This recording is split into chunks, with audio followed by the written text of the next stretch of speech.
Sumainyo ang kapayapaan.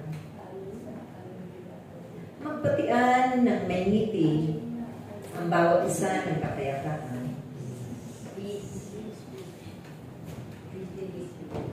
Maraming salamat aking mga minamahal na mga anak.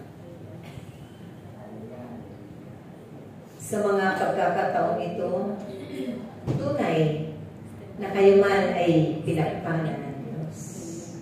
Ang araw na ito na siyang pinagpala niya ay makabuluhang araw sa bawat isa sa inyo. Amen.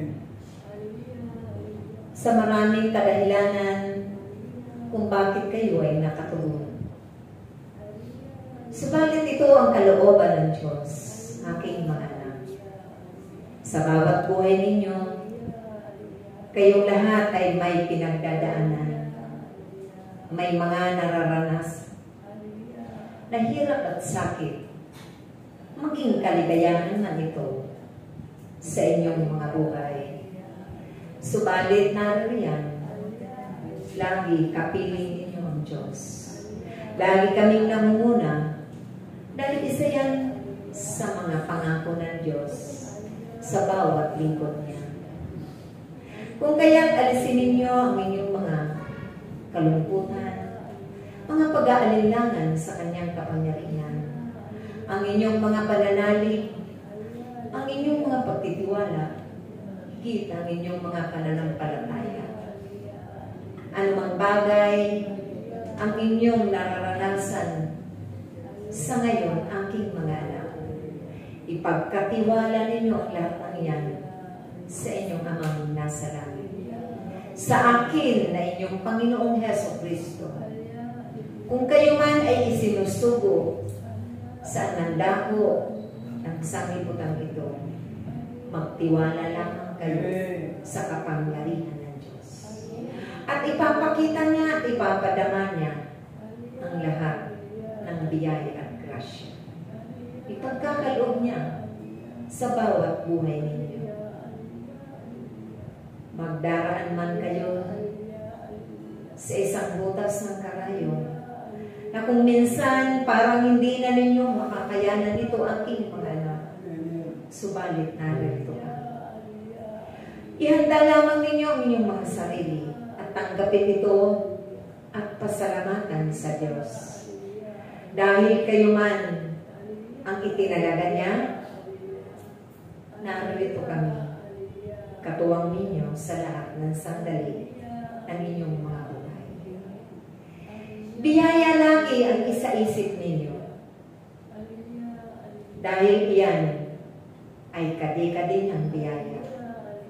Asahan ninyo sa araw-araw ninyong mga buhay na kayo ay tatanggap lagi ng biyaya at grasya na nagmula sa Diyos. Dahil walang imposible sa Kanya ang lahat ng ito. Ako ang salita.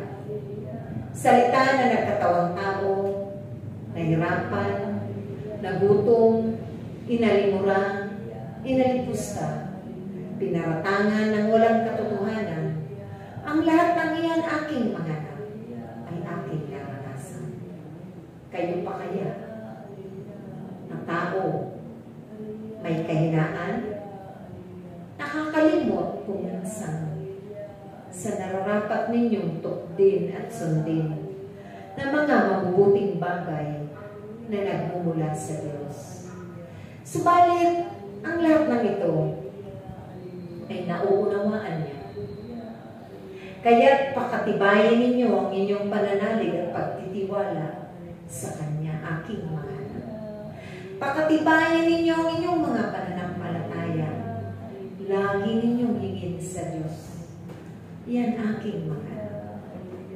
Ang lahat ng inyong mararanasang hirap at sakit, pagdadaanin niya ito. Tulad ng aking mga ipinag-uutos sa bawat isa sa inyo, ang lahat ng sumusunod, ang lahat ng gumagampan sa aking salita, ang lahat ng nagsusumikap isa pamuhay ang aking mga aral. Tunay na kayo ang aking mga ina at mga kapatid. Kaya't darating din yan, aking mga anak, na kayo ay pagpapalain ng Diyos, na kayo ay pagagalingin niya, na kayo ay palalakasin niya. Higit, magiging mababa kayo sa lahat ng taong kaharap ninyo at kasalamuhan. Dahil ang mga bagay na ito ay ipagkakaloob niya sa tamang oras at panahon at pagkakataon. Aking mga anak, huwag na huwag kayong magsawa maglingkod sa inyong mga kapwa, sa inyong mga kapatid na nangangailangan ng inyong tulong, na nangangailangan ng inyong awa at habag, nangangailangan ng inyong paglilingkod, na nangangailangan ng inyong mga pananalangin, na nangangailangan ng inyong pagkakaisa, dahil ang komunidad na ito ay nararapat laging nagkakaisa, nag-iibigan, nagpapanalangin, laging nagkakadaupang palad sa isa't isa, laging nagpapaumanhinan, nagpupunuan ng mga pagkukulang ng bawat isa. Dahil wala pang perpekto aking mga anak sa mundong ito, kundi ang Diyos lamang na inyong sinasamba, pinapapurihan, tinatawag sa tuwina. Kaya ang lahat ng aking mga tagubilin ito ay inyong sundin at tundin, aking mga anak, upang sa darating na mga pagkakataon, mga panahon, kayong lahat ay kanyang pagpapalain. Lahat kayo ay palalayain niya sa lahat ng inyong mga kinasasadlakan.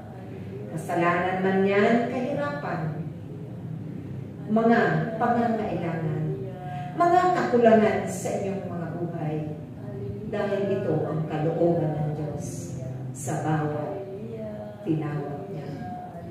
Maging masayahin nawa kayo, maging magalak kayo sa lahat ng paghayo ninyo.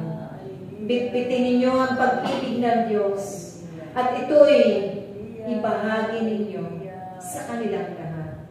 Bitbitin ninyo ang kapayapaan dahil kayo ang liwanag na ipinadala ng Diyos sa mundong ito.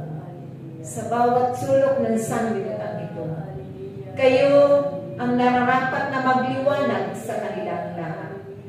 Kayo ang aking kahalili sa liwanag na kung anong mayroon ako ng aking kapanahunan. 10 ng aking mga alagad.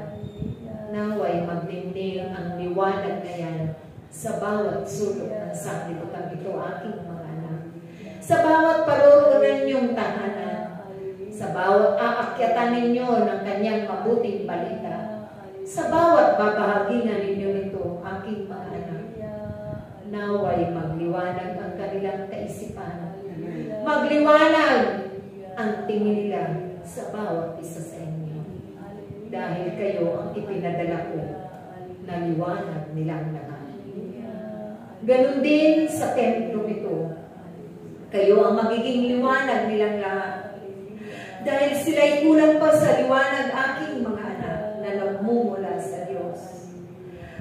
Kakatiting pa lamang ang liwanag nila. Aandak-andak pa ito, aking mga anak.